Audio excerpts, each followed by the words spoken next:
राहुल गांधी और प्रियंका गांधी के बारे में लोग पूछ रहे हैं कि वो जाएंगे नहीं जाएंगे। मैं कन्हैया कुमार से पूछ रहा हूं, जरूर जाएंगे। कन्हैया कुमार कुंभ में डुबकी लगाने जाएंगे क्या? जरूर जाएंगे, लेकिन रील बनाने के लिए नहीं जाएंगे।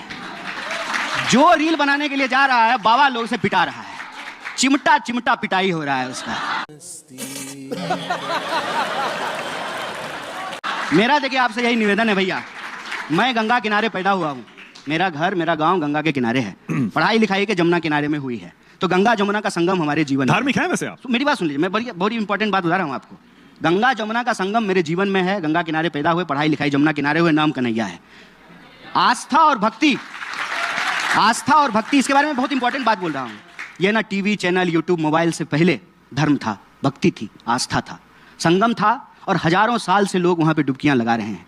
जिस तरीके से आज उसको बदनाम करने की कोशिश की जा रही है, मैं कहता हूं कि ये किसी के आस्था के ऊपर प्रहार नहीं करना चाहिए, बहुत गलत है। सिर्फ जो है टीआरपी के लिए, व्यूज के लिए, रील के लिए, पॉपुलर होने के लिए आप एक भक्ति परंपरा को बदनाम कर रहे हैं, ये गलत बात है। हमको मौका मिलेगा जरूर लगाएंगे। और मैं आपको बता दूं, मैं तो वहां से आता हूं, मेरी माँ कहती थी, मेरी दादी कहती थी, मन चंगा तो कठौती में गंगा। बात तो सही है। धर्म के खिलाफ नहीं है साहब, धार्मिक हैं, लेकिन आडंबर के पक्ष धार्मिक है। मतलब धार्मिक है, हमेशा से रहे हैं या बाद में बदला है? भारत जैसे देश में पैदा होकर के कोई व्यक्ति अधार्मिक कैसे हो सकता है? अधार्मिक, अधर्म क्या है? अधर्म यह है कि आप पत्रकार हैं और आप सवाल ना पूछें, ये अधर्म है। मैं विद्यार्थी हूं, अगर मैं पढ़ाई नहीं करूं, ये अधर्म है। कोई शिक्षक अगर पढ़ाए नहीं, ये अधर्म है। न्यायालय में अगर न्याय नहीं मिले, ये अधर्म है। देखिए, धर्म आपकी प्रकृति से जुड़ा हुआ मामला। राम मंदिर जाएंगे? अभी तक तो नहीं गए। नहीं, राहुल गांधी नहीं गए, प्रियंका गांधी नहीं गई, कन्हैया कुमार नहीं गए, कांग्रेस के बड़े नेता। कौन से राम मंदिर की बात कर रहे हैं? जो अयोध्या में बना सुप्रीम कोर्ट के फैसले के बाद। गली के राम मंदिर में जाएंगे, राम जी वहां भी हैं, राम जी वहां भी हैं। ये बड़ी अच्छी बात कही आप। कौन सा ऐसा हिस्सा है इस देश का, इस सृष्टि का, जिसमें राम नहीं है? हमको बताइए। वहां तो पैदा हुए थे रामलला, अयोध्या में, जहां पर मंदिर बना। आप कहां पैदा हुए थे ये तो पता नहीं है। अब बोल। कौन बताएगा कि कौन कहां पे पैदा हुआ था? आस्था है, आपने भी आस्था की बात की ना, ये हिंदुओं की आस्था है। अरे पूरी सृष्टि राम की है। कौन सा ऐसा कण है जिसमें राम नहीं है? आपके भीतर राम है, हमारे भीतर राम है। आडंबर नहीं करेंगे, राजनीति नहीं करेंगे, धर्म को धंधा नहीं बनाएंगे। अरविंद केजरीवाल होकर आए हैं राम और मंदिर। धर्म के नाम पे वोट अरविंद नहीं केजरीवाल कह रहे थे, और जिनको धर्म के नाम पे वोट देना है अपने पास रखिए, आपका वोट नहीं चाहिए। और याद रखिएगा, अगर आप धर्म के नाम पे वोट दीजिएगा तो ये वोट देने का अधिकार भी आपके पास नहीं बचने वाला है। पर अरविंद केजरीवाल एक बार नहीं, वो कह रहे थे 2-2 बार होकर आया हूं मैं। आप भी 200 बार चले जाइए, कोई दिक्कत नहीं है। कन्हैया कुमार के मन में राहुल गांधी की छवि बदली है क्या कांग्रेस ज्वाइन करने के बाद से? पहले आप जाहिर है उनको बाहर से जानते थे, अब अंदर से उनसे मिले, बात किए। छवि बदल गई थी तभी ज्वाइन किए हैं।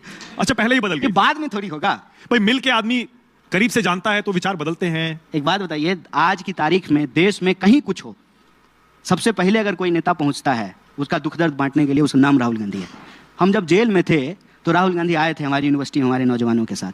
आज जब वो जो है देश बचाने के लिए, संविधान बचाने के लिए, लोकतंत्र बचाने के लिए संघर्ष कर रहे हैं, तो क्यों नहीं हम उनके साथ कंधा से कंधा मिला करके चलें, उनके साथ काम करें? और छवि बाद में नहीं, पहले ही बदल गई थी। और मोदी जी के बारे में छवि बदली है क्या आपके मन में? वो भी जो है विपक्ष में आ जाए, हमारे साथ लड़े, हमको नौकरी दे दें, उनके साथ कोई व्यक्तिगत दुश्मनी थोड़ी है मोदी जी से। देखिए, ये ना बड़ा एक विचित्र स्थिति है। मोदी जी से मेरी कोई व्यक्तिगत दुश्मनी नहीं है।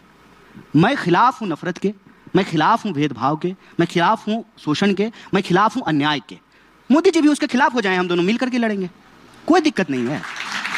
मोदी जी से मुझे सिर्फ इस बात की रंज है कि मोदी जी एक ना इस देश में लोकतंत्र का बेहतरीन सपना पूरा हुआ।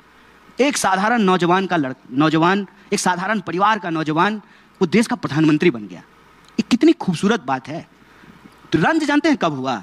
जब ना मतलब वो क्या करने लगे, करोड़ों वसूलने लगे जो है इस देश के मिडिल क्लास से, और कौड़ियों में देने लगे इस देश की संपत्ति को अपने दोस्त को। चंदा दो, धंधा लो, चुनाव में हेलीकॉप्टर दो, और जब जीत करके आ जाएंगे तो तुमको एयरपोर्ट दे देंगे। दिल वहां पे टूटा, मतभेद वहां पे पैदा हुआ कि आप क्या कहे थे कि आप बुलेट ट्रेन बनाएंगे। कहां है बुलेट ट्रेन, मुझे बताइए। कभी कन्हैया कुमार वैसे मुलाकात हुई है कभी मोदी जी से आपकी? ऐसे आमना सामना कभी हुआ है? मोदी जी हमसे क्यों, मेलोनी से मिलेंगे, ट्रंप से मिलेंगे, हमसे क्यों मिलेंगे? हम तो देश के नागरिक हैं ना। किसी कार्यक्रम में 2014 से पहले? अरे हम देश के साधारण नागरिक हैं, हमसे क्यों मिलेंगे? वो मिलते हैं बड़े बड़े लोगों से, अदानी जी से मिलेंगे, अंबानी जी से मिलेंगे, कपूर परिवार से मिलते हैं, हमसे क्यों मिलेंगे? वो उससे मिल लेंगे, ठीक है ना। चुनाव क्यों जीत रहे हैं? 2002 के बाद से नरेंद्र मोदी एक भी चुनाव नहीं हारे। पहले गुजरात में जीतते रहे, उसके बाद यहां भी 3 चुनाव जीत गए। आप चाहते हैं कि हम बोलें सारा सच, जो कि जरूरी नहीं है, तो मोदी जी एक इकलौता जो है ना, मुझे लगता है मुख्यमंत्री होंगे जो बिना चुनाव जीते मुख्यमंत्री भी बन गए थे। ये कभी क्यों नहीं बोलते हैं? बहुत लोग बने हैं ऐसे तो। कभी चुनाव नहीं लड़े वो, चुनाव नहीं लड़े, कभी चुनाव नहीं लड़े और मुख्यमंत्री बन गए जाकर के। ये बात लोगों को पता नहीं बाद याद में तो होगा। जीते ना, बाद में तो बार बार जीते। अरे तो एक बार हमको भी मुख्यमंत्री बना दीजिए ना, हम भी नहीं हारेंगे। कैसे जीत रहे हैं ये बताइए? ये कोई रॉकेट साइंस है कि कैसे चुनाव जीत रहे हैं? बताइए, 1 घंटा हो गया है, आप 50 बार मोदी जी का नाम लिए। आप बताइए कैसे जीत रहे हैं, कैसे जीत रहे हैं? देखिए, उनके पास तंत्र है, उनके पास जो है मीडिया का समर्थन है, उनके पास चंदा है, उनके पास जो है सिस्टम है, चुनाव जीत रहे हैं। और इस सब के बिना चुनाव होता है क्या? देखें मोदी जी जब चुनाव जीत करके आए हैं तो कैसा शानदार ऑफिस बनाए हैं, 8,000 करोड़ का हवाई जहाज खरीदे हैं और बढ़िया चश्मा लगाते हैं, सुंदर मर्सिडीज पर घूमते हैं और तब कहते हैं कि मैं गरीब हूं। हम कहते हैं हे प्रभु हमको भी ऐसा गरीब बना दीजिए।